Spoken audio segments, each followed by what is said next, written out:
Well, there we go, kids. A little noodling this morning in the Masonic confirms key of G. Alrighty then. Well, hey everybody, thanks for showing up. Just doing a little pre-gig noodle here, I guess. Hey Bob, you're always first, baby. You're first in my heart. Kevlar, Sue Finelli, Dawn, informally hip, F.A. Miori. Oh gosh, we got Janet. We got a whole crew here today. And again, thanks for coming. I'm gonna, I think what we're gonna do is, so keep in mind that we began this Sola Scriptura journey with Wayne McCroy as a result of some conversations that he and I had specifically, actually, regarding the Book of Revelation and some things that I discovered in there. And we were both students of eschatology, and when I showed these to him, I hadn't seen it before. I've studied it for a very long time, and I just had kind of sort of hit me out of nowhere, and I was like, hey, wait a minute. And that's right, Sue, the usual suspects. Those are my favorites. So we started studying, and he was interested and intrigued in some of the things that I showed there. And then he said, hey, do you think anybody would be interested in this? And I'm like, well, sure. So we decided to kind of step out and do that. Probably less so with Wayne. And again, I can't pretend to speak for him. He's his own guy. But he's probably a little bit more comfortable with, the Christian moniker. I think labels are for soup cans, personally. But, I have often said that I think it's, the biggest obstacle to Christianity are Christians. And, again, I hate to say that. I'm not trying to bag on anybody, but it does. If you read the Gospels themselves and understand what it seems that Jesus was trying to do, one of the biggest things apparently was to get rid of religion. Well, that sounds great. Let's make a religion out of it. So I have seen a lot of people who have had a negative experience with religion generally, especially Christianity, and having it shoved down their throat. And so I personally understand the negative feelings a lot of people have toward it. And so, I don't know how to put it. So my perspective, again, is that what I'm kind of trying to do here is basically some sort of exegesis on what I read and what's going on. And my perspective of it. That's basically all I can do. Is if anybody's interested, again, I'm not trying to twist anybody's arm or convince or convert anybody. That's not my point. If people do find for themselves a personal relationship with their Creator, nothing would make me happier, because it is not only the central element and theme of my own personal life, but I would honestly say that it has saved my life in many ways, and that's not, I think, an overstatement. That it's actually been it has changed me in ways that again made me into a person that I only ever really imagined. Hey, Missouri Bear, and we got Reality Sliders and Winston. I'm super glad you guys are here. Because Wayne can only come every other week, and we knew that from the beginning. And initially, we were going to do it at this time every Sunday morning. And then once they kind of started opening things back up where he's at in Pennsylvania, he decided to start going back to church, and then that would move it to the evening. And so we're going to continue with Wayne with the Sola Scriptura, and I'll do the 0.5 episodes in between. So I'll do another one at 5 p.m. Pacific today, which is 8 p.m. Eastern. So we'll do a Sola Scriptura 0.5 episode in which I answer some questions about the last episode. And then today I have kind of something special planned, so hopefully you can make it back for the evening journey, because I do get a lot of questions from people, and sometimes, I can give the answers that at least I see them. Other times it requires some thought and some consideration, and, there are other times that people are asking advice, and I can't really, I'm not comfortable telling them what to do. I can advise them on how I might approach it, or different things to look at, for example. But, I'm not going to tell somebody what to do. That's just not within my my purview. And I'm kind of uncomfortable with that. So, and generally I'm that way with everything, even when it comes, in fact, perhaps especially when it comes to people's own personal spiritual journey, that is entirely, up to them. And I can explain what I see and what I've experienced, and I have no ulterior motives. I have no reason to lie, right? When I explain, my experiences and even some experiences direct interaction with the Creator. And people have asked about that. I probably will get into that soon, someday, because it requires some setup and some description of like kind of what. Twice in one day. I know, right? I know, it's a twofer. But yeah, so here's what I guess what I'm explaining is that I'm going to start doing basically 2 a day on. So my regular unintended consequences episodes on Saturday. Where if you weren't here for yesterday's, oh my gosh, Cami Nodell, Bob's wife from Globebusters, she is amazing, brilliant person, and has some really great insights into the nature of things. And so we started having some conversation offline. In fact, it began when I was a guest on Iron Realm Media, Have No Sphere, and it's like the longest I've ever been on a stream. It was like 3.5 hours, and it would have continued going longer, but we all kind of had to go. But we had so much fun and just intrigue talking and sharing things. Certainly Zach, Zabala, and Cami and I. And so as a result of that, we started talking and doing some stuff offline, and asked her if she'd, join me for yesterday. And so we kind of took a little bit of a detour from most of the episodes on unintended consequences, deal with the Awakening Project and the idea that some people have a better predisposition toward awakening than others, and then what we can do to not only identify that, but maybe do an awakening script, right? Sort of a deprogramming script. But we had some things we wanted to chat about, and strangely enough, so Cami wasn't feeling well yesterday, and I just really, frankly, wasn't quite just into it. I usually, the weekends are the highlight of my week. Sharing the time with you guys is really feeds my spirit. It's very edifying. So it was odd that I wasn't into it, and we almost, she's like, "Well, do you just want to bail?" I'm like, "No, I feel like I have a responsibility to, for people to show up, and we'll just power our way through it." And by the time we were 10, 15 minutes into it, I was 100% into it. Absolutely. Oh yeah, Zach, I would love to come back on and spend time with you guys. It's always a pleasure, and also get to know a few of the people that I've gotten to know. I don't know if you've had Red Fox on; he was a guest a couple of weeks back. But anyway, I just say if you hadn't caught yesterday's show, Even the Rocks Cry Out, just really great stuff, and it was mind blowing to me. Like, literally my head was going, and Cami and I spent most of the rest of the day throwing stuff back and forth across the wall. The conversation wasn't done. It was very, really good stuff, and I think we'll continue that conversation. And she's excited that from her perspective, I have a way of, I can kind of understand what she's saying and put it into a way that more people can understand it from the way I see it. She's expressing some stuff that fills in the gaps in my understanding and looking at things in a way. And again, I would look into everything if I had the opportunity. It's just limited by time.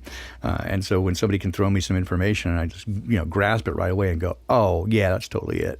It's just fantastic stuff. So take a look at that, yesterday's stream with Cami. That would be episode 12. Episode 13 coming up next week on Unintended Consequences with Red Fox again, and he's got an announcement I'm very excited for. And so definitely looking forward to that. He hasn't even shared with me, and I've been just going nuts trying to figure out what that's about. But he's got some good stuff there. All right, so back to what I was trying to get to. So with the Sola Scriptura, so again, Wayne and I are going to continue doing this in the evenings for the time being, from 5 p.m. On the West Coast and 8 p.m. on the East Coast. We're going to Jason Gay, welcome, happy birthday, man! I'm glad you're here. Anyway, so we're going to continue that, and I'll do 0.5 episodes in the weeks that he can't be here. But I'm going to continue, I think, for the time being, doing a morning thing, and I'm just going to change the title here to Ancient Wisdom for a Modern World. And early on in one of the 0.5 episodes, I had kind of given a little bit of a challenge, saying if you're not comfortable with Scripture, if you've never read the Bible, or if you have some feelings about it, again, I understand that. It can be confusing at times. And certainly, is there a possibility that people, Catholic Church, messed with it? Yeah, I think it's pretty pretty plausible that they did. Of course, if it were me, right, and I was trying to discredit it, what I would do is keep most of it intact, nearly entirely intact, and put a couple of things in there that I could easily discredit.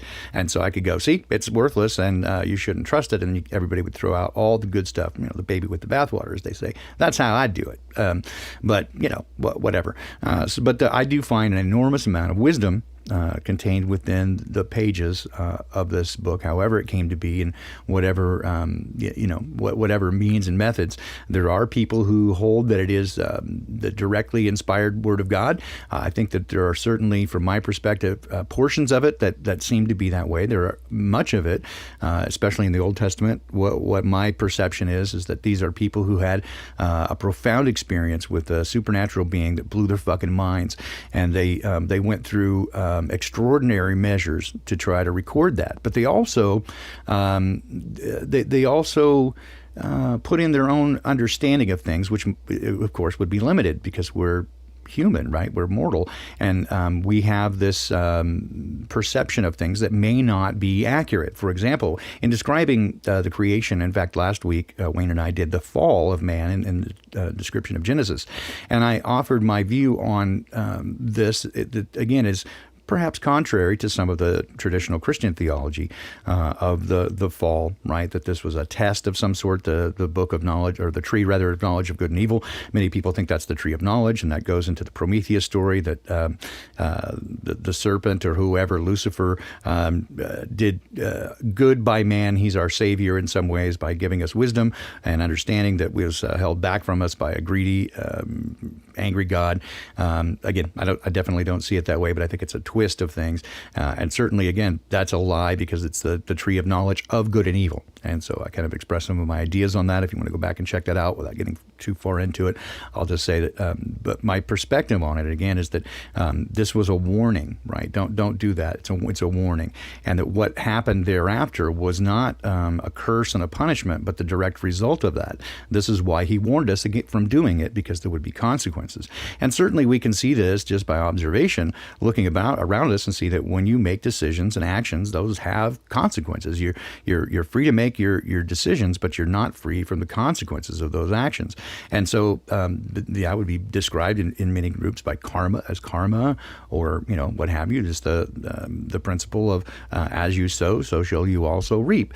These seem observable, right? And so if you apply this to again the very beginning, that's what I observe, is that these was a warning from a caring parent, right? Don't cross the street. And then you cross the street and you get hit by a car.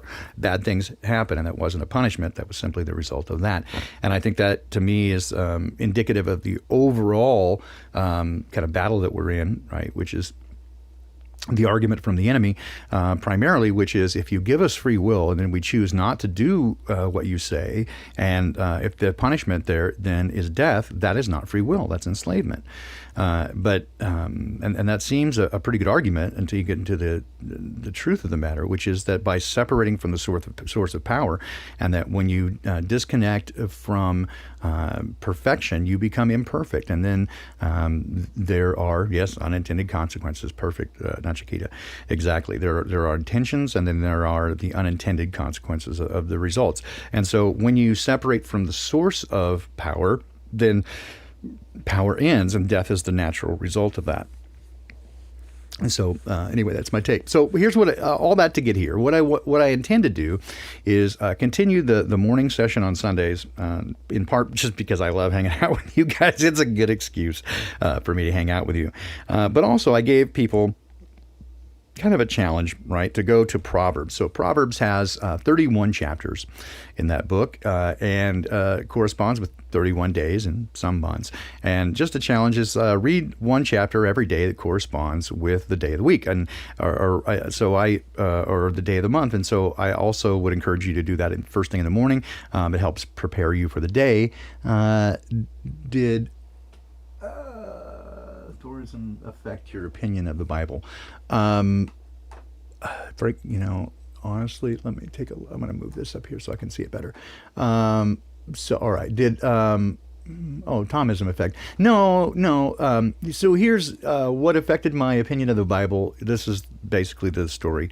I grew up in a family who was Seventh-day Adventists, I call them Baptist Jews. It's fairly traditional, fundamental Christianity, with some exceptions. They stick to kosher. They do the seventh-day Sabbath. So the name Seventh Day comes from that, the seventh-day Sabbath. And Adventism, Advent means to come, arrive. So they believe in the second coming, and so are kind of focused on that. It came out of the original teachings of Uriah Smith and the Millerite movement in 1844, and they were looking for the arrival, the second coming of Christ in 1844. It didn't happen. It was often referred to as the Great Disappointment. There were many, many people who were into that. And then one of the groups that kind of broke away, and as a result of that, became Seventh-day Adventists. And they were, Uriah Smith was one of those guys, and he was very focused again on eschatology and the study of Revelation. And so he thought that perhaps Miller had missed a few things, and they were still thinking that it was going to happen soon. They have another person who they highly revere in that church, Ellen G. White, Ellen Harmon, who they claim is a prophetess. She does seem to be, from my perspective, inspired in some regard, but certainly not. When I grew up, in the 70s, I'll tell you how old I am, 70s and 80s, she was considered by the church to be, such a prophet. People would often in that church quote her writings. She has many books out, quote her writings over as more authoritative than the scripture. And so anyway, without getting too much into that. So, but what I discovered, and so I went to private school nearly all my life. Some of it was, these sponsored by and part of the Adventist Church.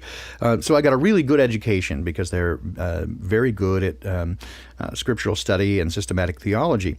But the drawback of that, I suppose the unintended consequences, was that in learning how to do systematic theology and how to study the Bible, what I understood was that many things that they were teaching were the antithesis of what the scripture itself was saying. And so that was a struggle. And when I'd ask these difficult questions, you get a lot of pushback, whether it was this or whether it was other aspects, right, like geology and science and that sort of thing. When I would ask these questions, you get pushback. That's just the way it is.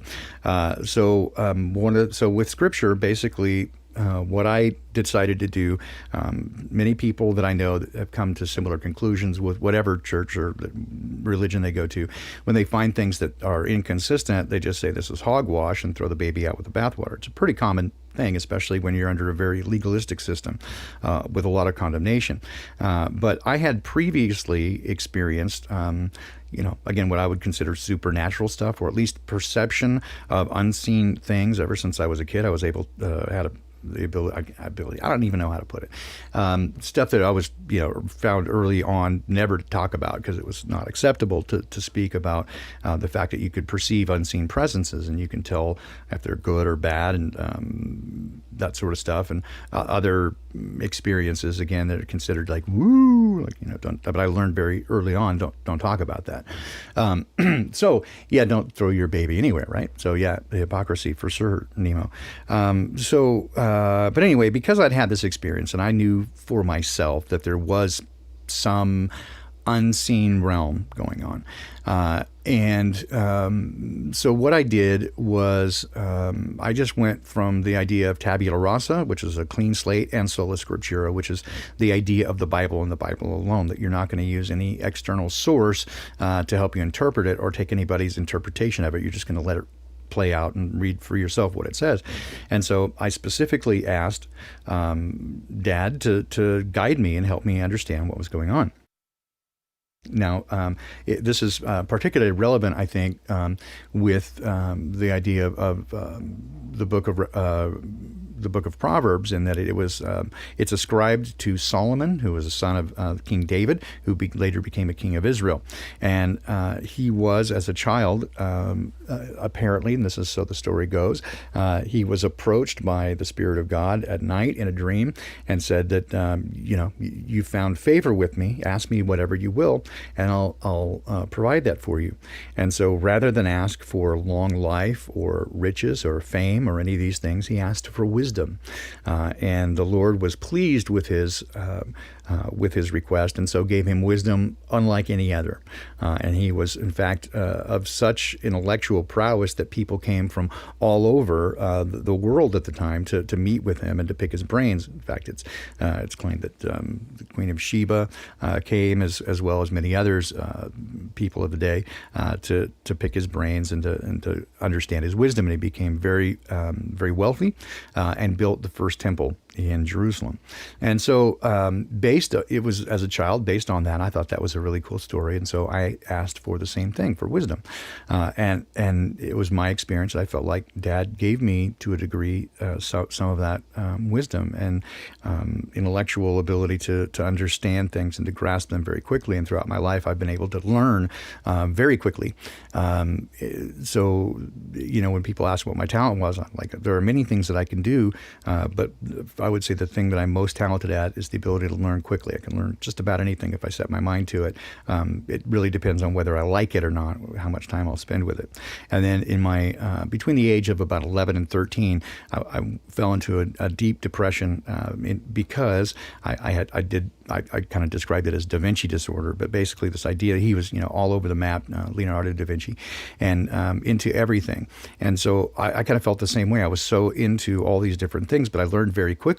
And one of the unintended consequences of study and getting deep into any scientific discipline, certainly, is that every question that you answer brings up 10 more difficult unanswered questions, and till it all goes fractal, right? That just the rabbit hole goes so deep. And I understood very quickly that you could go your whole life studying one discipline, one aspect of nature, and you would never get to the end of it. And I realized that I would die long before I ever understood anything, right?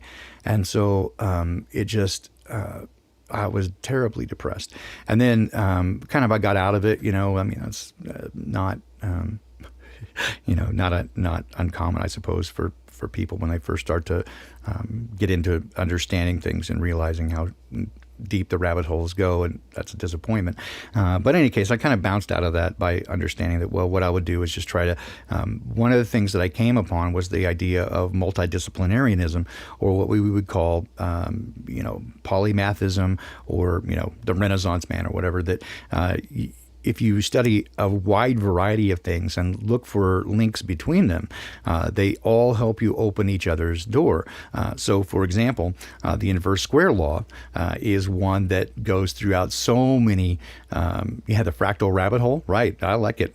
I also, Mrs. McNamara, I also thought about calling it the naked truth, because all natural during most of these podcasts. So I'm very careful about when I open the camera for the keyboard and stuff. I got to make sure that you don't get more than you bargained for. Some unintended consequences.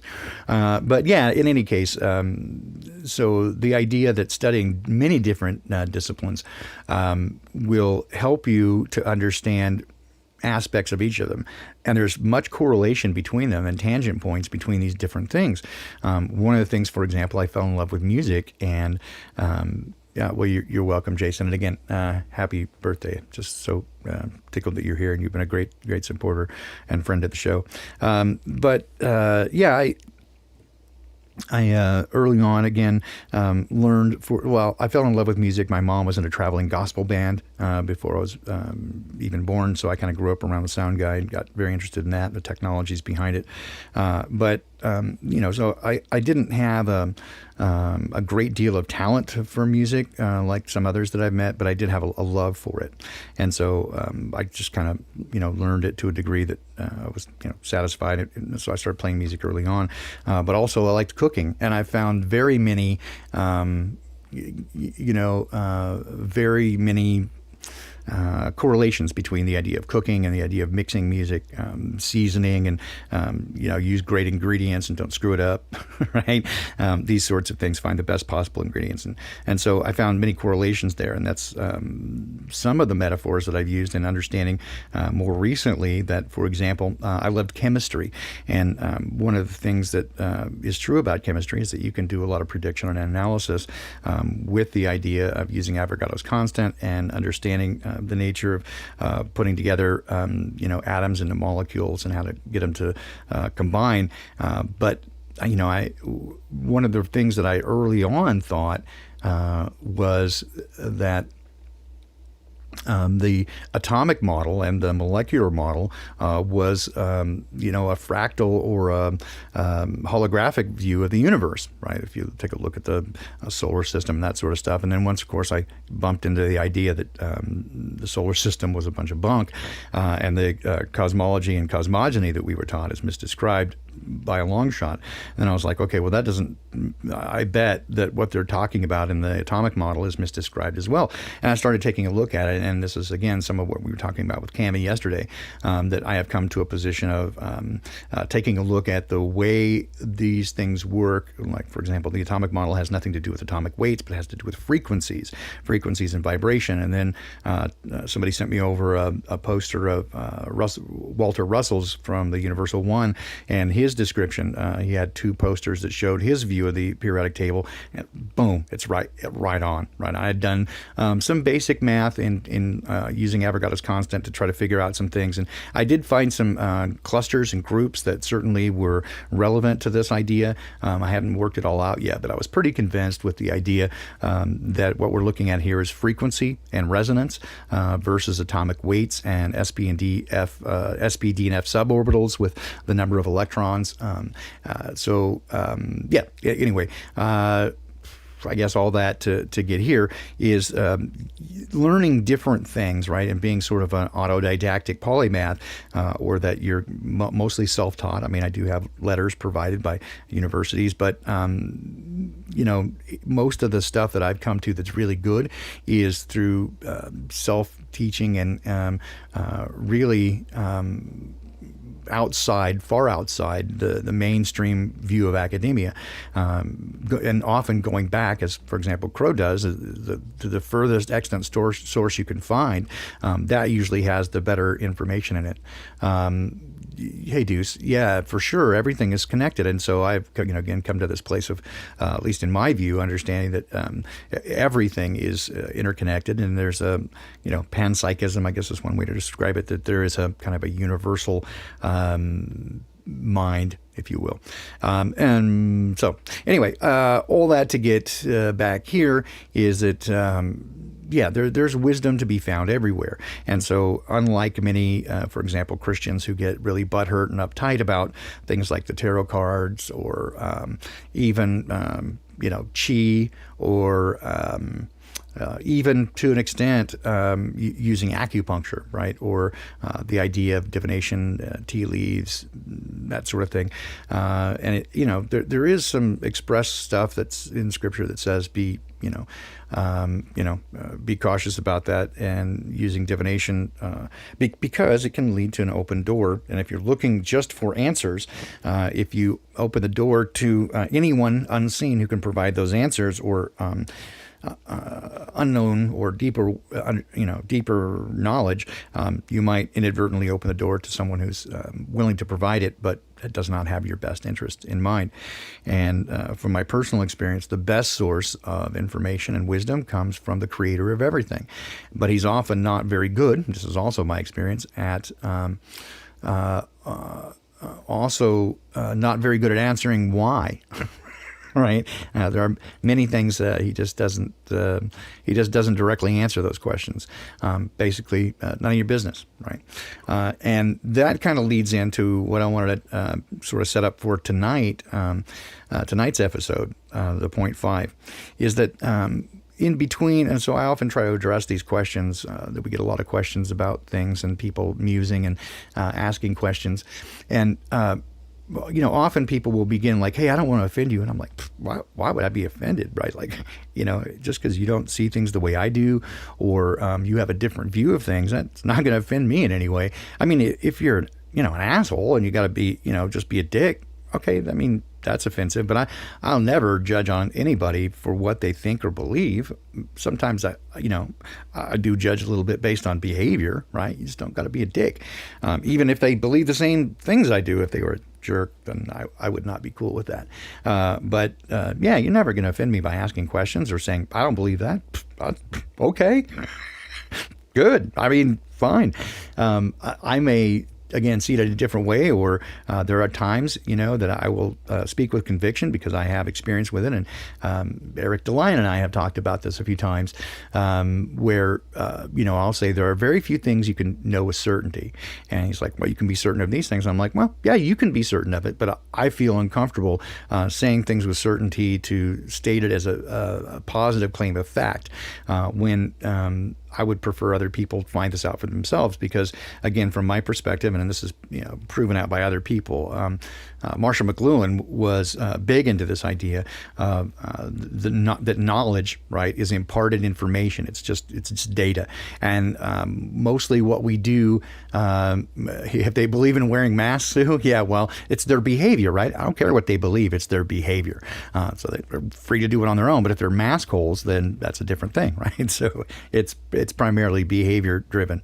But hang on, I need a cup of this delicious coffee. I mean, a sip of that. Oh, fuck, that is so good. You can check out, what is it, Poppycock, episode 11, I think, when I describe how to make that coffee. It's pretty delicious. Okay, so... Help me out. Where was I?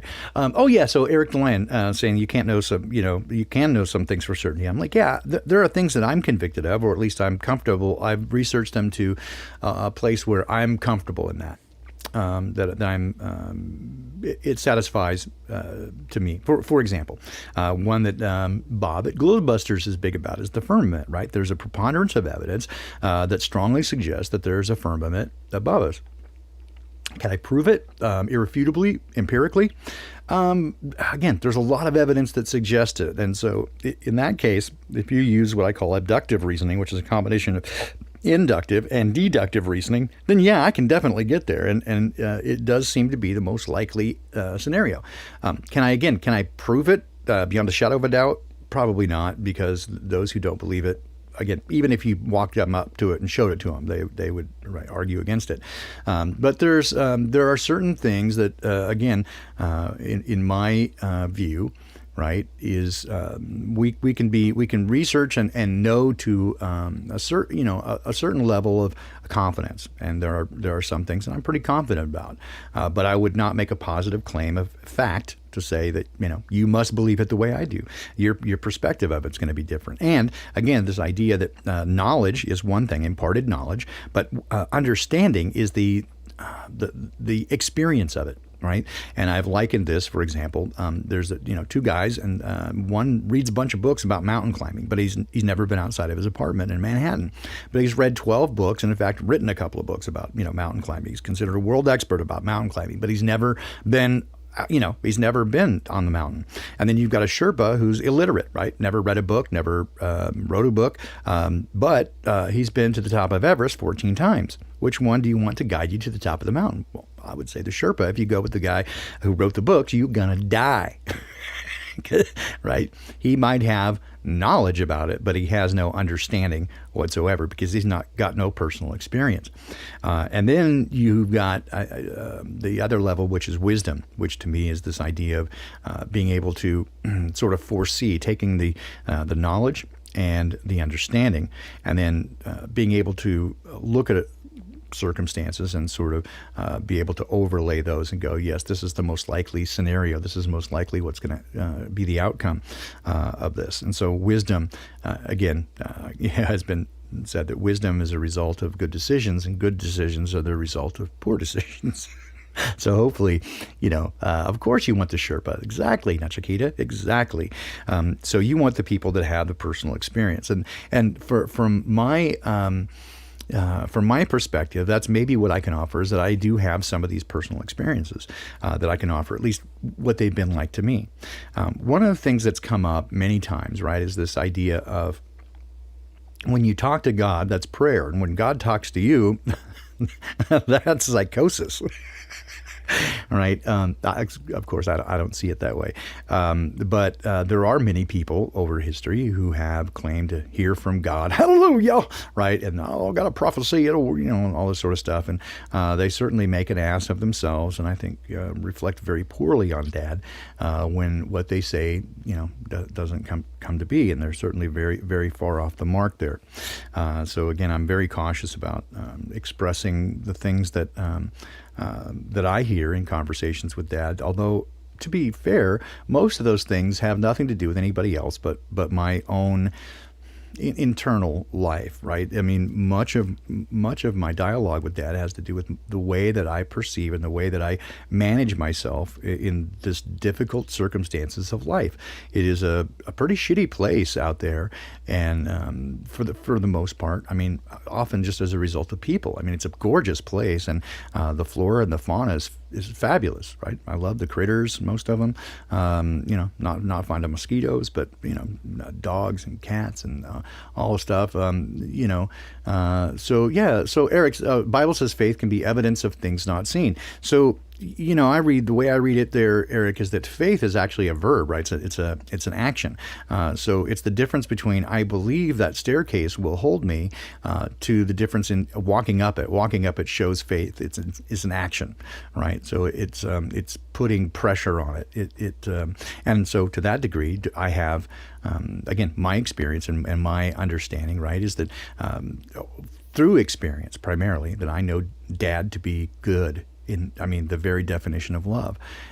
Previous to that, I would have gone with what I was taught, right, which is largely that God is can be angry, right? He's described as sometimes being jealous and angry, that he, wiped out people, and, he's waiting to, standing there like a cop with a spiritual radar gun waiting to give you a ticket. I don't experience him that way, and I think that's a misdescription, right? I think it's, again, that uses fear, and I find fear to be the antithesis of love, that the opposite of love is not hatred, but rather fear. And to me, this is indicative of what the sin nature, if you will, that we are born under the curse of sin, but that is fear. All right, we can be driven to do all kinds of terrible things through simply fear. So to that end, again, many people have told me that they have asked. Right.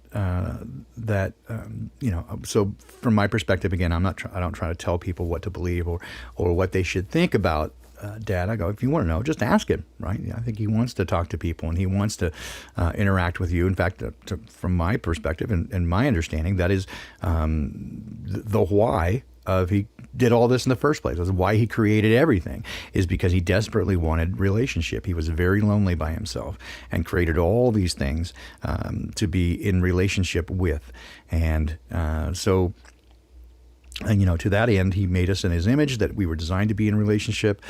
Speaks very directly to what they're doing with this social distancing, right, which is an oxymoron. It's not social, but it's designed to separate us from one another, that we can't interact in a way.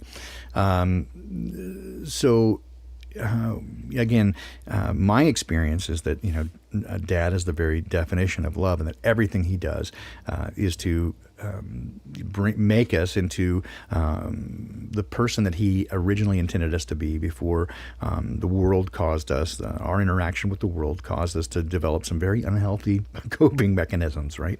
And so much of my interaction with him is dealing directly with that, how I should, from my perspective, again, what I read is, and what I hear Yeshua, Jesus say, right, and what I see in the letters of Paul and other of his apostles, is that the entirety of the law is fulfilled in love, right? And what Jesus said is, they asked him, what's the greatest commandment, right? And he said, love the Lord thy God with all thy heart, all thy mind and all thy strength. And the second's just like it, love your neighbor as yourself. And that's fraught with a lot of implicature that, again, that if we are to love our neighbor as ourselves, it implies that we do love ourselves. And that is very difficult, I think. What I know from psychology and from counseling on both sides of the couch, as it were, is that it is we know we're broken, and we know that we're damaged.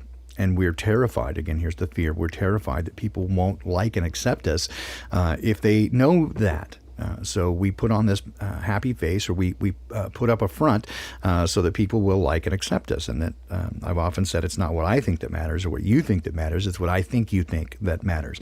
And that's what most people do, is they mirror other people. It's such that they try to behave in a way until they get what they perceive to be acceptance from the other person, and they do that. Again, you can see how poorly that will go, because not only can they lie to you, but also you're living your entire life at the whim of somebody else's desires. It's not helpful to you at all. And again, much of my experience with that has been him trying to get me to be nice to me. That I am often very hard on myself, and that's true. I'm my own worst critic in many ways, and I don't know if you are familiar with, there's a guy who does long-time podcasts, Pockets of the Future. And I don't agree with everything he says. He's got some stuff that I would disagree with. But again, most people who podcast have things that I disagree with, right? So again, I have my look at it is to eat the meat and throw away the bones. And he did one, I think, yesterday or the day before. And it was specifically about, I can't even remember her name now. It's not something I follow, but some YouTuber who dropped her account in response to people who, because she did like a blackface thing, like, I don't know, 9 years ago.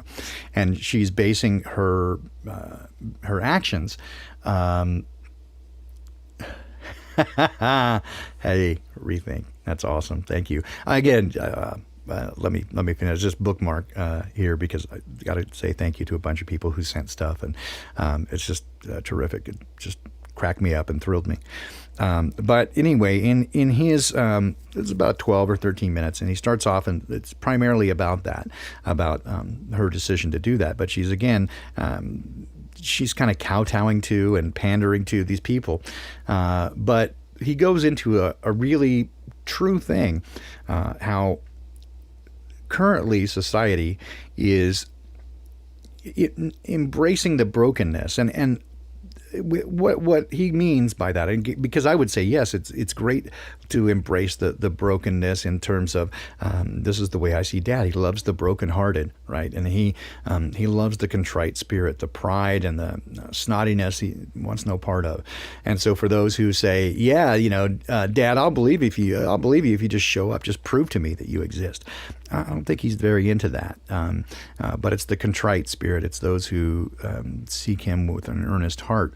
But currently, I have often said that victimhood is being celebrated, and so the more victimized you can claim to be, the more, I don't know, fame you can get. And I see over and over again, and again, I'm not trying to pick on anybody specifically, but what I see is that many people who claim that they've been attacked, and they've got everything from, they put a noose in my garage, or they put a noose on my neck, if you're juicy and smelly, right? But people who have claimed that they've been attacked or abused in some way, there was a couple of instances where there were synagogues that had graffiti put on it, and naughty things said. Almost every single one of those comes out to be they did it to themselves, right? They did this in an effort to play the victim. Almost every case. And I saw one yesterday that I got $50. It says that there's, again, I would feel bad. I feel bad for the gal either way, whether she did it to herself or not. I feel bad because there's a certain brokenness in there that, but I've seen it. I've seen this kind of behavior before. It's a histrionic behavior where she claims that she's a black gal, and but she's 18, so keep that in mind, during that period of time where things are a little weird. And she claims that 4 white men specifically, although she can't identify them, and furthermore, they're looking at video, security video. There's no evidence of it, but she's claiming that they doused her in lighter fluid and set her on fire, and she's got burns on her face. And I've actually seen this exact thing before that somebody did. So you go, why would a person do that to themselves? But in every case prior, they did. It's kind of a self-loathing, and it's also based in this need for attention and victimhood, and it is heartbreaking, right? So again, whether she did it to herself or not, either way, I feel badly for her. But I got $50 says that it's going to come up that she did it to herself. And it's not just to get to do this race baiting thing. It's a mental construct, and but we celebrate not only the victimhood, but this brokenness, and that it's okay. That's the problem, right? Is that it's okay to be a terrible human being, to be a mask hole. I've encountered some people recently who they want to, cast all kinds of opprobrium on me because I'm not doing what they want. None of your business, right? It's like, what's wrong with you? Why is it so important to you that I do what you want, right? And there's kind of the saying of going, if you say, I can't do that, my religion won't let me do that. That's fine. My religion won't let you do that. That's not fine. That's not okay. And for many of these people, right, it is a religion. Their view is not only religious, but it's cult-like. Scientism and the sort of social justice hogwash. It's nonsense. And I'm not trying to attack anybody's beliefs, but I'm saying that it's not based in anything real, right? It's a construct. So look deeper into that. Ultimately, I think what I want to get to is this, that my experience is that Dad is a friend to the brokenhearted, and he knows that we are all broken and damaged, and we know it too. And for many people, it is that knowledge and understanding that keeps us from interacting with people in an open way, in a transparent way that allows them to get close and really love us.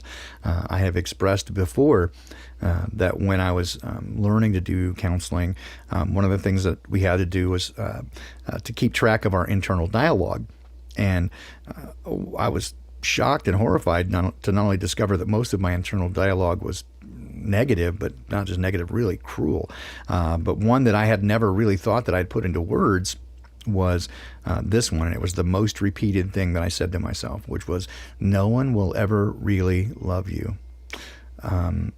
That's a pretty tough one. And I believed it.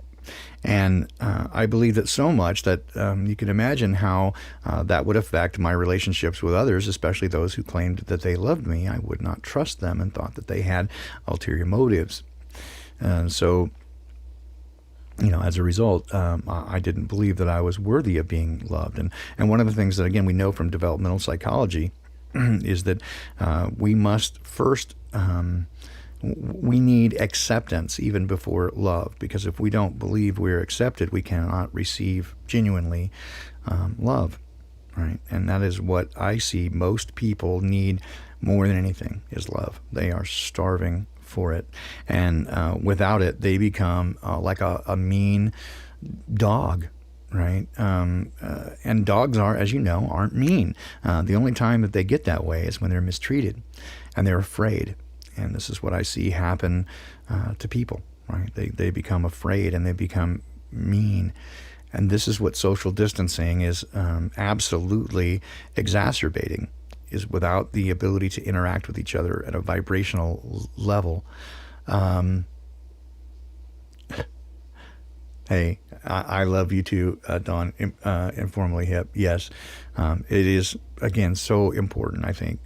I genuinely love you guys, and we've never interacted beyond this, but I can tell the kind of people you are, and so that is for me the biggest thing. Again, what Jesus said was, again, love others as yourself, and I find that to be a far more challenging situation than keeping any set of rules. Right, we already know that we can't keep the rules, right? And so when you try, and this is kind of the issue that I have with those who are into the keeping the Torah movement. Again, I've got no judgment about that, and I understand the idea of wanting to please Dad in a way to do what he asked and do the Torah. But I also know that there's nothing you can do to please him other than being in a relationship with him. It is not right living that leads you into relationship, but relationship that leads you into right living. He will change your heart into being the kind of person that is going to do those things already. Right? You don't have to try by your own willpower to become a better person. He changes your heart, and that's been my experience very clearly, is that by loving me, he gives me the capacity to love others that I would never have been able to do had I not had that interaction, because I would have misunderstood it. The only understanding I had of love was the love that I see around me, which is all messed up. It's all broken. It's a misunderstanding, and in many cases, self-centered. Right? I understood love as being a way to get what you needed, right? To get your needs met, and that you would. It's a trade-off. It's a transaction, and I, spent a number of years trying to define love. That it is a decision. It's a choice. It's a process. This transaction, all this sort of stuff. Later, I came to understand that it is none of those things. Love is a person, and his name is Dad to me. He's got a name. He doesn't tell us what it is. I am that I am. God, I'm seeing so much love in the chat today. It's just like I'm going to start tearing up. This is amazing, and this is what it's all about, right? That we to love and be loved, to be in relationship with others, and to express it. In fact, this is exactly what, again, Yeshua said, is that you'll know that they'll know that you're my followers by how well you keep the rules, or how well you know Scripture, or what a big douchebag you can be to others and tell them how bad they're doing it. No. And they'll know that you're my followers because of the love you have for one another. Right? That is what it is to me. Right? Is this love that we have for one another? And so I find that many people get they're far more followers of the way than anybody who goes to church and claims to be a Christian, but they're hateful and they're mean, and they're judgmental of others, and they're hypocritical, and those who don't even claim the name of Jesus or even God, but are at least attempting to love their fellow man. I'm on board with that, right? And then, from my perspective, the way to do that really well is to get into close relationship with Dad as best you can, and then he will change your heart, and then you overflow, right? Again, what Jesus said is it's the overflow, it's the abundance of a man's heart that comes. That's where his works come from, both good and bad. And so you can tell this by the way people act, right? When they're hateful and mean, you can tell that they've got bitterness inside them. It's just an overflow. And similarly, when people are good to others, it's because of what's in their heart, right? And again, this comes from the Old Testament. It says, man looks at the outward appearance, but God looks at the heart. And so it is to this end, right, that when people say, I think God is ghosting me, right? I think that he's not listening to me. I've asked, and he doesn't make an appearance, right? So I want to directly address that in tonight's episode. Because I asked about that, and usually, again, I was surprised, because usually I get, it's none of your business, right? It's not your story, right?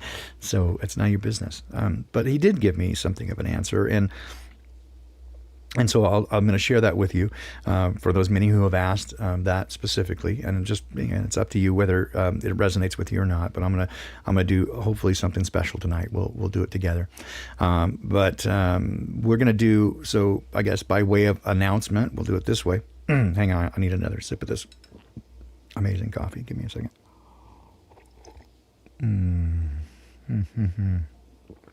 Oh man, that's so good. Okay, so sorry, I had to cough a little bit, and I didn't want to blow your ears out. All right, so here's I see people got to go on, so yeah, you do need to hear this tonight if you can at all. Come back. It's 5 p.m. Pacific, 8 p.m. Eastern, if you can, or just catch it later. But I'd love for you to be there in person, and there's a reason for that. We're going to do something live and in person, and hopefully it's timely. So we're going to try that. So what I want to do is, this is kind of the announcement here. After all this, we've been here an hour, but what I want to do is I'm gonna continue the Sunday morning episodes at 7 a.m. Pacific, 10 a.m. Eastern, but I'm gonna specifically go. Yes, Kelly, is it not? Did you try it? Did you make it that way? It is. Oh man. But I'm going to do, this morning, Sunday morning, I'm going to kind of switch over and give it the new name like I did, Ancient Wisdom for a Modern World. And we're going to focus, on, Proverbs and some other things. I've recently been really digging back into the book of Job, which is actually, apparently the oldest book of the Bible, written prior to the, prior to the Pentateuch, which is the first 5 written by supposedly Moses. Hey, Brian Stavely, what up, my brother? So Red Fox is going to be on next Saturday. We have the July 4th episode, Freedom. So that's Keita, who will be on next Saturday. So stay tuned for that. But Sunday morning, so I'm going to do two shows every Sunday. The first one, the morning one's going to be Ancient Wisdom for a Modern World, and we're going to look at the wisdom contained within Scripture, and not just the Bible, but some other ones. And then Sunday evening will be Sola Scriptura, and either with the Wayne the Brain, the great Wayne McCrory, or the Point 5 episodes, in which I answer questions and cover recap of those. So now it's taken me kind of an hour to get here, but setting some things up and just sort of describing the background. But here we go. So now we're going to do Saturday, same time, same bat time, same bat channel, with unintended consequences. And then Sunday, I'm going to continue to do the 2 episodes. The morning episodes at 7 Pacific, 10 Eastern will now become Ancient Wisdom for a Modern World. And the evening episode will become Sola Scriptura. It will continue to be that, both the full episodes with Wayne McCrory and the Point 5 episodes as well. John Smiley, thank you so much. I appreciate that. He says, I love you as a brother in Christ, and I'm very proud of your outlook on things because it agrees with my soul. I appreciate that. And again, I would say that my outlook, insofar as I can tell, John, isn't inconsistent with Scripture, although it does come into conflict with some, again, teachings of Christian theology and dogma. But I find many of those things to be either, from my perspective, a misunderstanding, or it's a tradition of man. Right, and I believe that there is some warning about following traditions of man versus God. Right, and even sometimes if the direct interaction with Dad is inconsistent with what's written in Scripture, then I'm going to go with what Dad says. Right, and I compare this, for example, to the story of Abraham, who, after a long promise of having a son, and it was a big thing then to have your progeny, and he was well over 100. His wife Sarah was 100. So it was a long promise, and he was very disappointed. And finally, they did have this miracle child, and then Dad asked him to sacrifice it. Right, and so, again, this would be a direct dichotomy, a direct opposition to what we understand Dad to be. He would never ask for a child sacrifice. He speaks directly against it. So if he told one of his friends, yeah, God asked me to, sacrifice my boy Isaac, be like, nah, you're listening to the wrong source. But here's the thing. He knew very clearly Dad's voice, and enough so that he trusted him to do it. And that one act is what, according to the book of Hebrews, is what Dad imputed to Abraham, and made him, gave him the promise, right, that through him would come ultimately a people, a nation, and then the Redeemer, right, through his direct lineage, because of that trust right? And that's where I come from. And again, part of what we got back into the book of Job was this particular line that I love, which is, "Though you slay me, yet I will trust you." Right, and I get that, right, because I just know him to be good. So with all that, we're now going to move on to what I would like to do during these episodes Sunday morning is to take a look at wisdom in Scripture. And so, again, I have kind of challenged people that if you want to, if you're new to the Bible and you want to kind of dig in and you're not sure where to start, many people say, start with the Gospels or start at the beginning, Genesis. Great stories and all of it. I'm not going to disagree with any of that and say, yeah, there's all sorts of great stuff there. But if you are struggling with even the idea of there being a creator or anything like that, again, it may, if you're looking for a way to disprove it, there's lots of things. I mean, you're going to find what you're looking for. But if you just take a look at, again, the book of Proverbs, and you read one chapter every day, and the day that corresponds with the day of the month, again, there are 31 chapters in the book of Proverbs, that you'll, I think, find a good deal of wisdom there. And even there's a lot of stuff in there, of course, about man's relationship with God and the aspects of God. Even if you were to throw away all the stuff about God, you'll find some very prescient and very perceptive looks at the nature of man and how people are. But certainly, if you do add in the idea of our relationship with Dad and what he is like, you'll find some great wisdom there. So with that, I'd just like to read with you today's chapter, which would be the 28th. So Proverbs 28. This is from the New American Standard Version with Strong's, and this is pretty cool because Strong's Concordance basically looks at the original language and then assigns each one a number and gives you the different translations of that. And so you can get a kind of a transliteration as well, translation being kind of the meaning, transliteration being exactly word for word, which often loses some stuff. I mean, it's accurate in the sense of every word, but the whole phraseology can be lost, and because it's a different sociological view. We have it's a very different context. So here we go. I'm just going to kind of jump into this, and then I'll give some comments as we go. The first verse is one that I have often quoted, and I find it to be very, very salient. "The wicked flee when no one pursues, but the righteous are as bold as a lion. By the transgression of a land, many are its princes, but a man of understanding and knowledge, it endures. A poor man who oppresses the lowly, or poor, is like a driving rain which leaves no food. Those who forsake the law praise the wicked, but those who keep the law strive with them." I think it's pretty easy to see that going on in spades. If you look at the news around us, you'll see this exact thing occurring. "Evil men do not understand justice, but those who seek the Lord understand all things. Better is the poor who walks in his integrity than he who is crooked, though he be rich." That's one I've taken to heart most of my life. I was not very interested in money. I mean, money's necessary, and being poor sucks, frankly. And mostly I had the idea that if I needed more money, I'd just make more. Right? It's fine.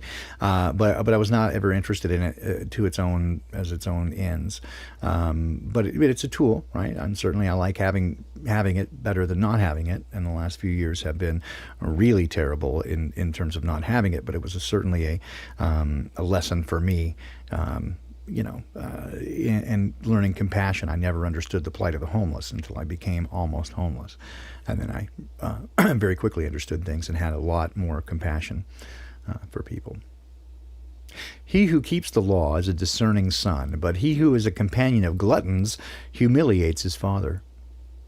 He who increases his wealth by interest and usury gathers it for him who is gracious to the poor. He who turns away his ear from listening to the law, even his prayer is an abomination. He who leads the upright astray in an evil way will himself fall into his own pit, but the blameless will inherit good. The rich man is wise in his own eyes, but the poor who has understanding sees right through him. When the righteous triumph, there is great glory, but when the wicked rise, men hide themselves. He who conceals his transgressions will not prosper, but he who confesses and forsakes them will find compassion. And I find that to be absolutely true, that transparency and honesty is so much better than doubling down. When you're just honest and you accept the results of making mistakes, and especially when they are just mistakes. If your intentions are to be mean and cruel, somewhat less so, but for the most part, if you're honest about your shortcomings, people will understand. At least the people that you want to be around, right? The people with whom you want to be associated. How blessed is the man who fears always, but he who hardens his heart will fall into calamity. And here, this fear in awe, I think, is the proper. So when they say, the fear of the Lord is the beginning of wisdom, I don't think it's the same kind of fear that we're talking about in terms of the sort of sin nature, but it is to be in awe. It's a deep reverence and respect. And I will say that my personal experience in being presented with meeting Dad in person, I was terrified at the outset. I thought he was going to blow me apart. I was like, oh, shit. What did I do? I'm so sorry. So that's a real reaction. Okay, continuing. Verse 15, like a roaring lion and a rushing bear is a wicked ruler over a poor people. True that is. A leader who is a great oppressor lacks understanding, but he who hates unjust gain will prolong his days. A man who's laden with the guilt of human blood will be a fugitive unto death. Let no one support him. Oh, there's a great version of this, and I forget. I think it's in NIV. It says, "Those who are guilty of murder, only the grave will be their solace." All right, that's the only way you can get away out of that, because you'll carry it with you always. He who walks blamelessly will be delivered, but he who is crooked will fall all at once. He who tills his land will have plenty of food, but he who follows empty pursuits will have poverty in plenty. A faithful man will abound with blessings, but he who makes haste to be rich will not go unpunished. You ever know those get-rich-quick scheme people? They always got an angle, and it's easy not to trust them. To show partiality is not good, because for a piece of bread a man will transgress. Oh man, how true is that? A man with an evil eye hastens after wealth and does not know that want will come upon him. He who rebukes a man will afterward find more favor than he who flatters with the tongue. And I believe in speaking the truth in love, right? That you don't need to be mean with the truth. It takes... It's a special balancing act to speak truth with love. He who robs his father and mother and says it's not a transgression is the companion of a man who destroys. An arrogant man stirs up strife, but he who trusts in the Lord will prosper. He who trusts in his own heart is a fool, but he who walks wisely will be delivered. He who gives to the poor will never want, but he who shuts his eyes will have many curses. It's interesting, again, talking about the plight of the homeless. I have rarely seen anyone as generous as people who have nothing. I've stated before that growing up, my parents were friends with several people who had incredible wealth. Many people, I guess we were upper middle class, or however you want to describe that, to one degree or another. But there were a few people who had a lot of wealth, and they were the most miserable people that I knew. They were always concerned about who was trying to take it from them and rob them, and they always had an angle and a game, and they were always trying to get one over on people. I didn't have much respect for that. But those who, Steinbeck said, if you're in need, go to the poor, because they're the only ones who will really help you. It's been my experience that when you are in need, those who promise to help and have means, the only one they want to help is themselves. They're there. They want to take advantage of your desperation, and whatever they promise, guaranteed, it is to serve themselves. And that's just the sad truth. That's my experience. There may be exceptions to that in your experience, but that is my experience. Is that those who show up and offer to help when you're in desperate need, They want something for themselves.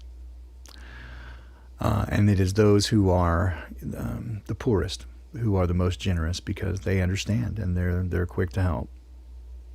And finally, when the wicked rise, men hide themselves, but when they perish, the righteous increase. I think as we look around us currently, the world is full of pretty much every country, has leaders that are in the game, as we would say. They're in the pyramid somewhere. They're all serving the same masters and working toward the same ends. And people are in peril. I have never been one to want to Chicken Little or the sky is falling, it's the end of the world. I will say that what I see around me is most concerning. I think it would be unwise to either freak out or to ignore it and say people have always said it was coming to the end. But ultimately, my take on the boy who cried wolf is not the standard takeaway that people didn't trust him anymore. Ultimately, the moral of the boy who cried wolf is that the wolf did come and no one was prepared, and the wolf had his way because they'd stopped listening to him. They'd become tired and weary of hearing the story. And so when the wolf actually showed up, they ignored it, and it caused a problem. And so the ultimate person who suffered the most was not the boy, but those who lost vigilance. What I see around me is disconcerting, certainly. And I would say, again, be wise and watch closely. But we can certainly see that those who are running the world right now, again, my take on it is that they, they're on a continuum between those who kind of know what the score is and those who are probably true believers. They think they're actually doing some kind of good, and that that they will win. I think they all think they're going to win, that they've got it well in hand, to the point even now where it seems that they've just about dropped all pretense of being sneaky. They're just doing it right out in the open. But I believe that they are themselves deceived, that they follow someones who are what we would consider immortal, right? They have lived many lifetimes. They're much smarter than most people, and they are themselves deceived. So as a result, things aren't going to turn out the way they think. But they will, in the way I read the script, they will for a moment get what they want. And it's going to be very difficult for people who resist them. But ultimately, there is no gain in going along to get along. That as difficult as it might be, even to the point of death, what does it profit a man if he gains the whole world and loses his own soul? Right? That I have been encouraging people for the last several months to find your threshold. Where's that line in the sand? Find that in advance so you're not surprised by it, and defend it. Right? So when you get to that point, and it comes there, you already know what the answer is, and you don't have to worry about. You don't have to stress about it in that moment. You already know what is coming. Right, and what that is going to be, and make that choice for yourself. It's not up to me. Okay, so with that, again, sort of somber. Let's do a little happier thing here, and let's see. I'll do it like that, and do it like this. I was going to try to set up taking calls today, but not quite there yet. Pretty close, but I'm going to take a moment and look back through the chat, see if I can find any questions, and then if you have any questions, lay them on me, and then I'll probably just noodle on the way out. If you're okay with that, that's playing a little music. Again, I have no idea what I'm going to play. It's always just sort of random and improvisational. I just haven't played for a long time, and so I'm trying to get my chops back. And so if you'll, if you'll bear with me, pretty soon, hopefully it'll be good enough that we can all actually enjoy it. So let me scroll back up here. Alrighty here. Yeah, freely give. Somebody asks who's in need, and I never blame the person asking for why. That's the thing too is when people ask for money, right, and then people go like, "What are you going to do with it? Right? Are you going to use it to, you're going to buy booze or whatever?" Again, if there's conditions on it, it's not really a gift. Right, you have to let it go. When you give it to them, you got to let it go and let them do with it whatever they're going to do. Even if you feel like you're enabling them in some way, that's up to them. So if you feel impressed or kind of nudged to share, let it go. And I think this speaks directly to the idea of, well, why didn't God just fix everything? Right? Why does He allow these horrible things to happen? Because if He took it back, it wouldn't have been a gift in the first place. When He gave us this world, He gave it to us, and we signed the deed over to our enemy, who's made it really a living hell. But if He took it back, it would have never have been a gift. It would be theft.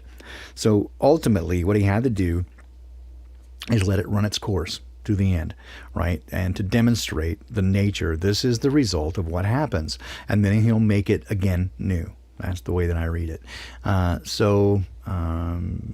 Nothing wrong with having an ego. You learn. So ego is a weird thing, right? I'd say, Jeremy, on that. I've heard a couple of people, I won't name names, who say, embrace your ego.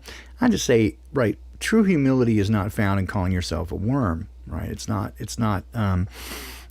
self-hatred. But neither is it healthy, I think, to lord anything over anybody else. Right, from what we're told again in the Gospels is that Jesus, as the master, washed their feet, and He was a servant.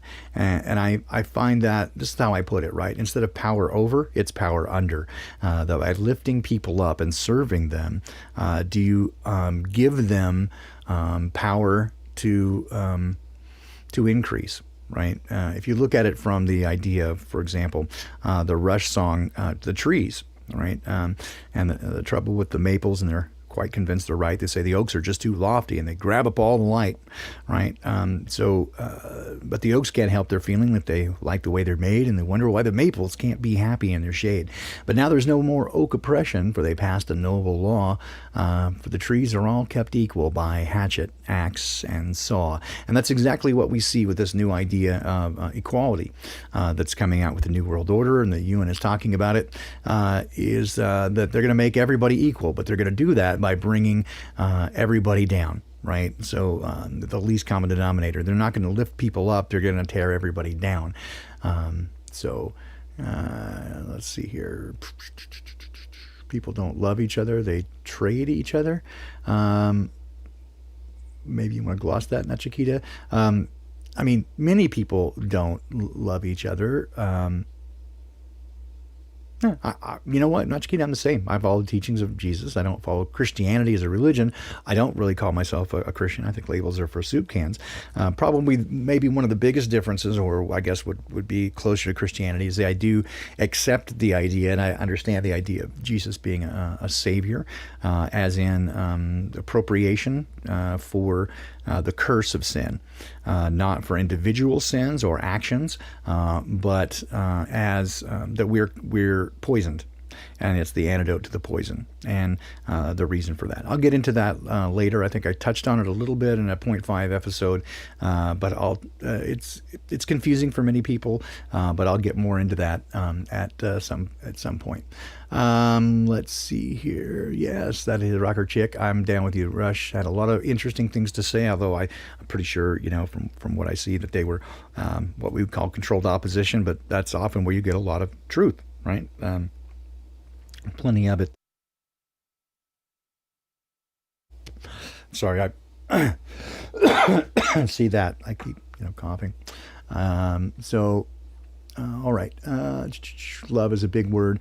We don't know what unconditional love is. I would say, Nachikita, I would say that I kind of, my experience is I've experienced it from Dad. Do I know what it is? Could I explain it? Could I give it to other people? Well, I try, right? But again, as a natural result of my relationship with Dad. So I think most people have no idea, not only what unconditional love, just that love is unconditional, right? But they just don't have any experience with it, so they don't have any model of it.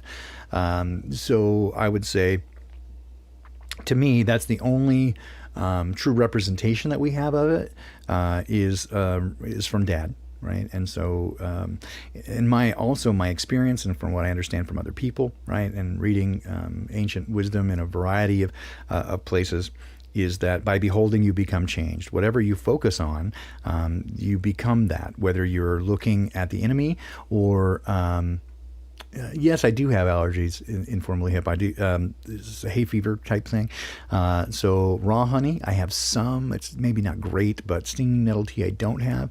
Mostly the tea I have is just. I've got some Earl Grey because I love that. Anyway, yeah, we'll talk offline. I guess you know how to hit me up. So anyway. I should put some pants on. No, I'm very warm. If I put pants on, I would be overly warm. I'm back in the back room of the house. So, you don't have one with the coffee? Well, do you want the coffee instructions? I'll give you the coffee instructions real quick. I meant to make a little video about it.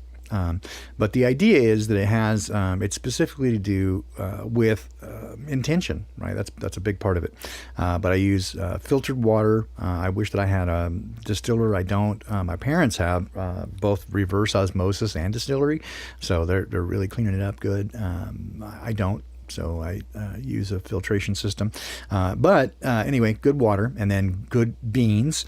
So I use Chiapas beans, a combination of Chiapas, a medium roast of Chiapas and a light roast Trader Joe's. But I also just got some Jamaican Blue Mountain from Costco.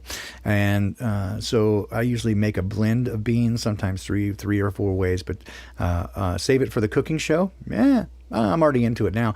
It doesn't take that long.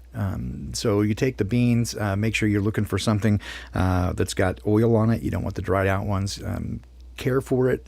Don't put it in the freezer. It should be vacuum sealed if you can. So that's the way you do that. And then don't grind it until I use whole beans. Don't grind it until just before you use it. And even then, I don't use a standard grinder. You want a burr mill or a cold press burr mill that doesn't heat up the beans because then you prematurely release some of the oils. When the water is boiling, then I add it to it. But I also to the grinds in a French press that's 20 ounces, a standard French press. So there's about an inch and a half or so. I should get the exact weight, but they do weigh a little bit different. But I do have a kitchen scale. I do a lot of things by weight. But about an inch and a half of the grind in the bottom. And I use some cannella, or right now I'm using roasted Saigon cinnamon, which is really good. And then about a tablespoon or so of salted butter, and add that to the water. I let it get just under for coffee enemas. Man, I don't know. I haven't tried a coffee enema. I haven't tried a tobacco smoke enema either, but that used to be a thing. That's why they talk about blowing smoke up your ass. No, that's real. You can look it up. There are still tobacco enema kits out there you can find in collectors things. But so one of the important things is to put intention into both the water and the steep. And so doing that, I pour the water, let it go down to about 193 degrees, just below boiling. When I add it, stir it. It develops a lovely kind of chocolate-colored patina on the top. While that's steeping, I usually go about 3.5 minutes. Then I heat up some very heavy cream, 40% cream. Is the best I can find. I get that from Costco. You can get a Dairy Gold 36% cream at many regular grocery stores. But I warm that up to about 165 degrees. And then I use a milk frother to froth the cream. And then I pour the coffee into it. Now, I like it with some vanilla. So I have made my own vanilla extract before with beans. Right now I don't have a big enough kitchen to really do the processes, so I buy it, but I buy really good vanilla extract, not the flavoring garbage. And then that sheen of oil on the top of your coffee. Oh, what's really great is green butter. So if you want medicated coffee, green butter is basically THC infused butter. That makes amazing coffee and really gets your day started. Costco's Maskland rocker chick, but I have had no problem going in and just telling them I have a medical exemption. I had one customer chase me down, asking me. I thought they were going to, be a mass call, but they were asking me how to get it. And then this last week, I had one of the cashiers go, "How do I get that?" She wanted one for herself. Green butter, exactly. A little bit of green butter, and I often make the green butter by infusing the cream itself, and then I make the butter from the cream, and that's the best that I've done. And so I start by decarbing it, right, and do that. But anyway, that's how the coffee is done. So anyway, I use a little bit of vanilla extract and some unprocessed sugar, just a little bit. And can I buy green butter at Costco? No, but again, I buy the heavy cream, and then you can get your decarb, your flour, and then add it to the cream. I do 186 degrees for about 2 hours, and get that through there. Sometimes a little bit more, but you don't want it to boil. You don't want to really release it, but you do want to infuse the fat. And then from there, once I strain it and cool it, then I make the butter, and it's amazing. But I can use that for anything. So I can make a beurre meni, and from that make any of the mother sauces, right? So you can start by making a roux and make any of the the mother sauces. So I can go, anything from beef bourguignon to one of my favorites is biscuits and gravy, sage biscuits and gravy, medicated. Blow your mind. It's really great. And then I can use the butter to make, I made a toffee, right? And medicated toffee is out of this world. Also used it to make like Mexican wedding cookies, a variety of things. There you go. Rethink everything. Sorry, I didn't tell everybody what decarbing is, but look it up. So anyway, so there you go. Yes, I love to cook, and I love to serve people, to make. I'm going to give it away a little bit. You'd have to look in season 1 of not Top Chef, but what was it? I can't remember the name of it now. Oh my gosh, with Gordon Ramsay. I can't even remember the name of the show now, but I've got the clip of it. I'm having a brain fart. Sorry. It's been so long ago, but season 1, episodes 1 and 2, I was in there for 15 or 20 frames.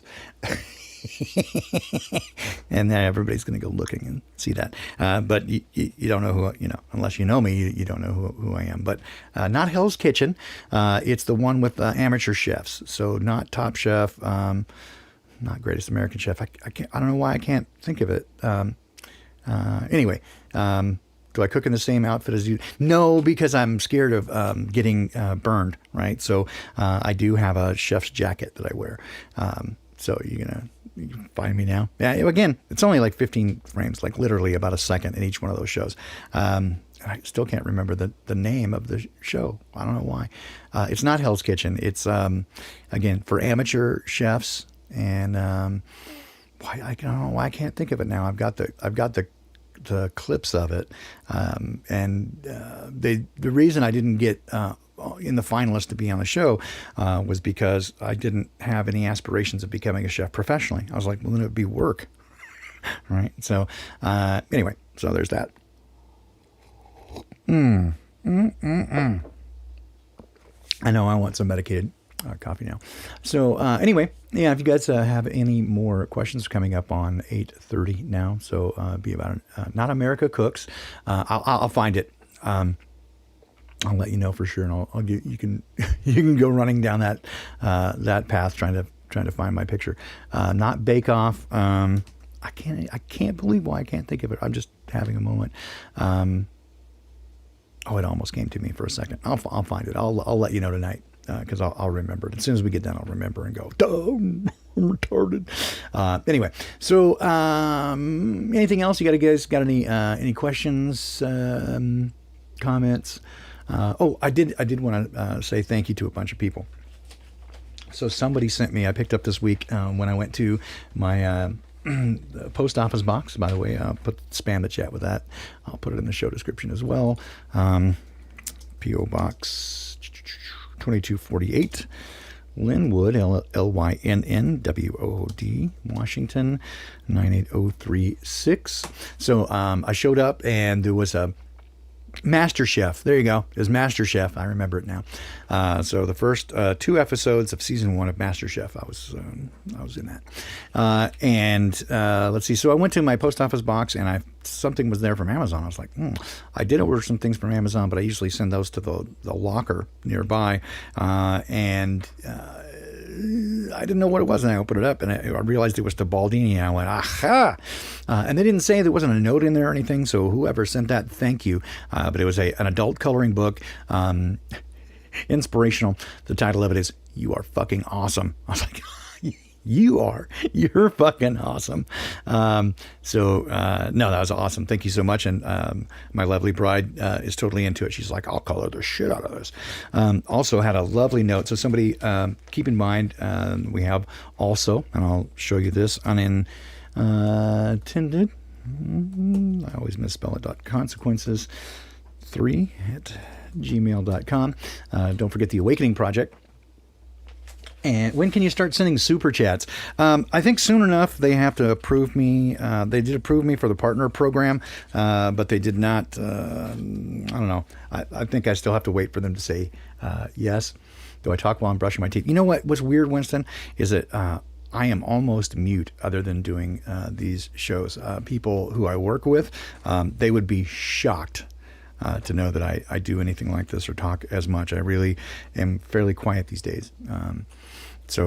No, I don't talk while brushing my teeth. I rarely, I talk to my wife a good bit, but I didn't. Laosing Chan sent me a really great letter, and as part of the Awakening project, rather than sending it via email, which was awesome. Gave me all the information. Gave me some amazing chocolates that I had to share with Mrs. Baldini, so I totally did. And she loved that.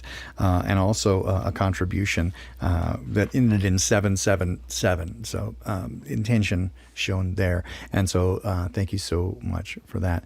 There is super chats. If you guys want to, I'm not going to say no. They do take part of it, but YouTube does, or PayPal does as well, but PayPal takes less because I set up a business account. So it is, where am I at here? There. Whoops, not that. Here. All right, I'll give you that. It's paypal.me/great-baldini. There's also a Venmo I'll put up there. So I got that going, which is nice if you want to do that.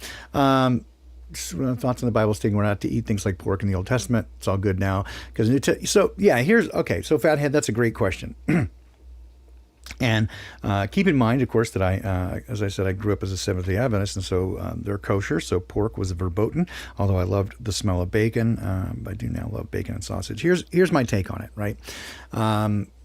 Certainly, Paul, it was Peter, had the dream of the unclean foods and that sort of thing. Here's my take on it, right? Is that all things are lawful, but not all things are profitable. So anything that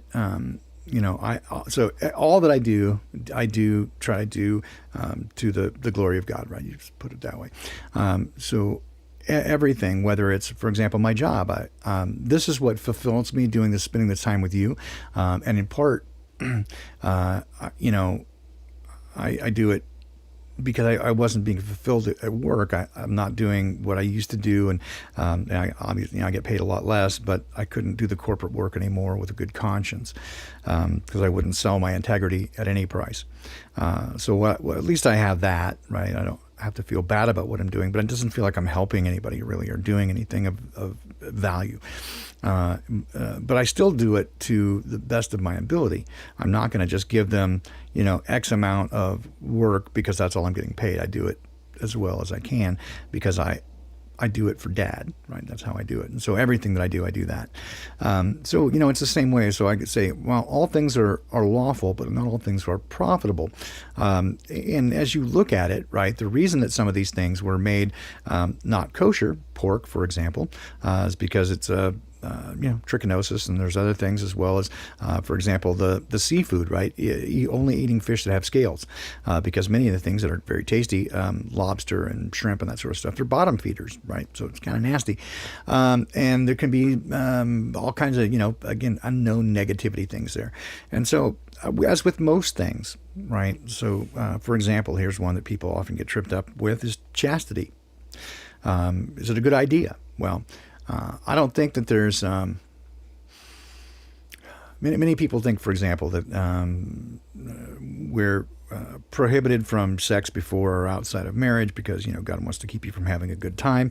Well, keep in mind, he invented sex, so he knows what goes where and why, and that it feels really good because he made it feel really amazing, right? So he did that on purpose. It's not an accident. He made it super great. But it's also true that we do connect with another person in sex in a spiritual way. And to give that away without being in relationship with them harms us. And so I just see he doesn't want us to be harmed. Those aren't rules to keep you constrained. They're warnings, like the tree of knowledge of good and evil, to keep you safe.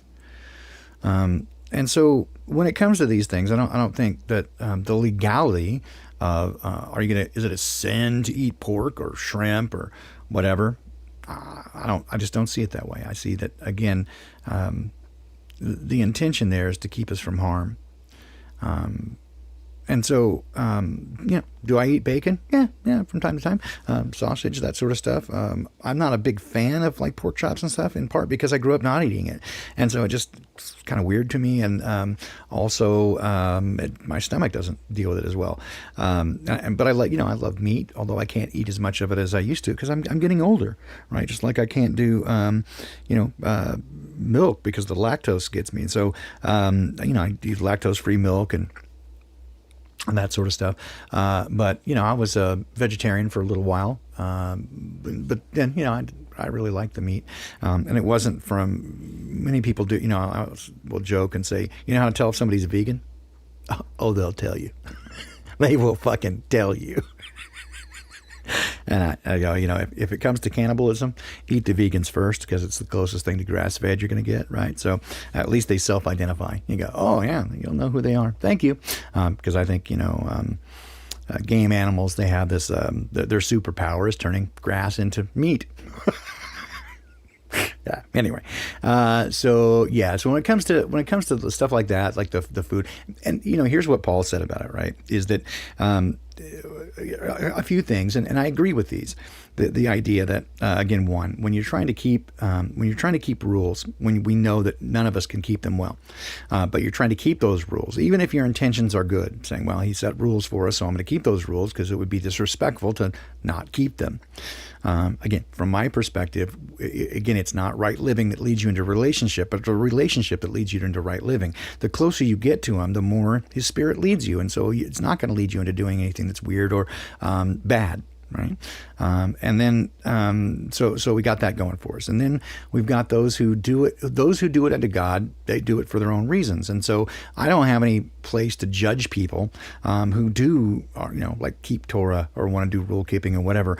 I understand that there's an inherent risk there, that because you cannot do it perfectly, that the only way to really measure how you're doing is to compare to somebody else, right? So how am I doing compared to that guy? And then you get this ego and judgment that go hand in hand there. So like, well, I'm doing better than you. And I think that's not in the spirit of the thing. So there's that. And it's also, it brings pride. I avoid the rule keeping thing, but again, I don't, use it as license to do whatever the hell I want.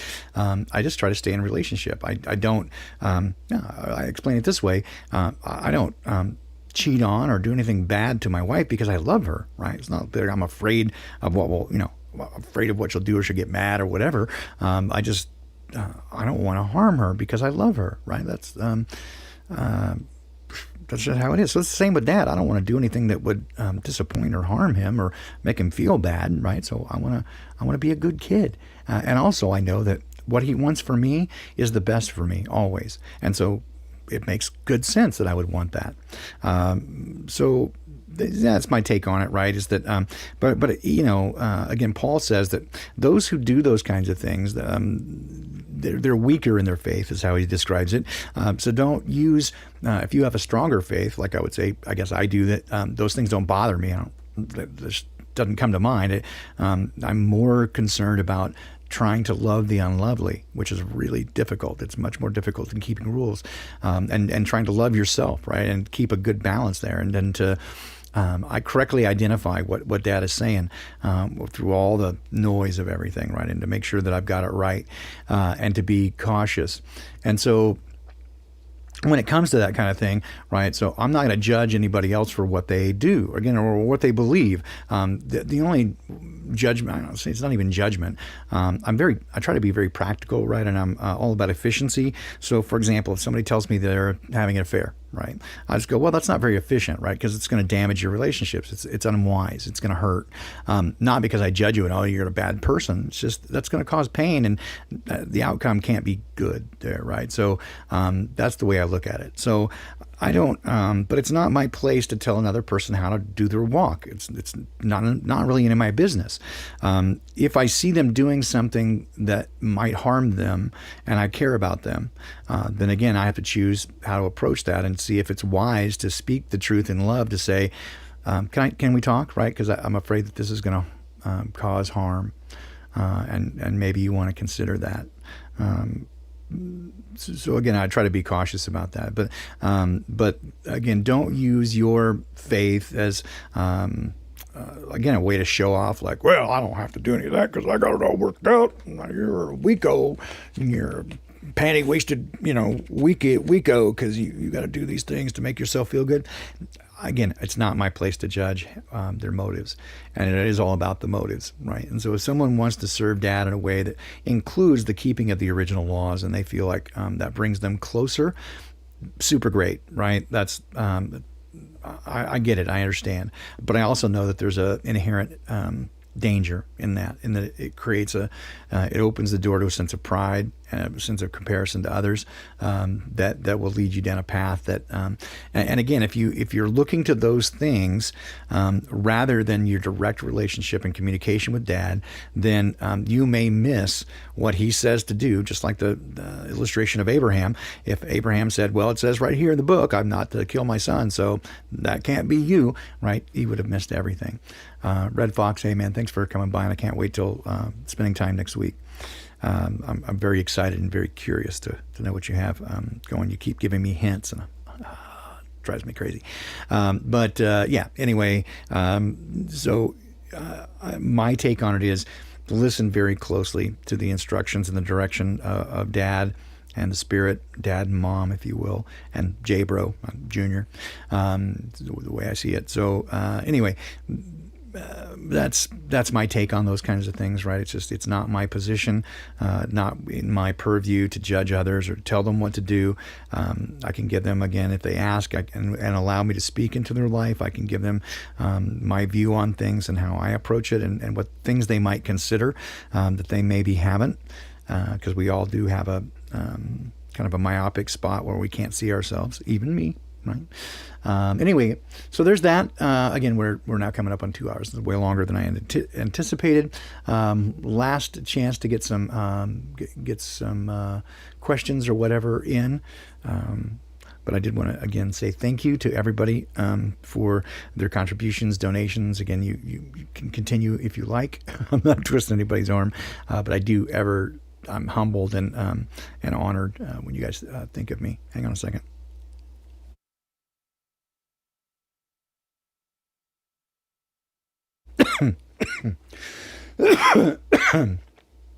All right, took a big hit. No, I'm kidding. I didn't. Hey, till next time, Kelly and everybody. So, unanticipated or unintended? No, anyway. So yeah, if you got any last minute questions, otherwise we will wrap up here, and hopefully I will see you back this evening at 5 p.m. Pacific, 8 p.m. Eastern. We'll do a 0.5 episode of Sola Scriptura and a little bit of an email attachment about okay. Maybe I haven't seen that yet. I see most of the stuff as it comes in, but I'll take a look. But hopefully you'll come back tonight. Like I said, I'm going to try something. We're going to try an experiment, and I'm also going to try to. I'll let you know what Dad said regarding those who say that they feel like they're not hearing anything, or they get not just silence, but like nothing, like not just nothing, but emptiness, like less than nothing. And so we'll address that. That's awesome, Jeremiah. And again, I have had, oh yes, noodling. Yes, I will do that. But I got to tell you, I love the time I spend with you guys, and to see the amazing love pass back and forth between people here today. Yeah, thanks, Doc Michael. Yeah, it's all good stuff. This is why I'm here. Is the amazing connection that we have with one another, and how it's just happened organically. That's what I'm all about. So again, thanks to everybody for coming today. I'll wrap up with a little noodleification on the way out, and hope to see you this evening. A happy birthday again to Jason Gay. Happy belated to Informally Hip. And yes, I did J. Armstrong. I was going to reply to that, but I was very wrapped up with other things. I love them. It's exactly what I'm into. I thought I had replied, but maybe I just didn't hit send. That often happens. I get started. Yes, Winston Fellowship. Exactly. That's what I'm all about. So thanks again, guys. Really genuine, sincere love to all of you. And I'll try to let that lead me right in the noodling. We'll just kind of start with that thought and then go in that direction. Why would I bring it up then? I'm not. What was the question, Nemo? I'm confused there. Yeah, maybe you can. Hey, thank you, Jeremy Stewart. Thank you again for all you guys and your very kind words. You're so kind, and again, I'm so honored and delighted to see you guys here. It's the highlight of my week by far, by a mile. And I've told my wife several times, if I could do this, happy birthday, Sue, on Tuesday. Awesome. Hey, I'll get you something. I'll get you a little something for your birthday.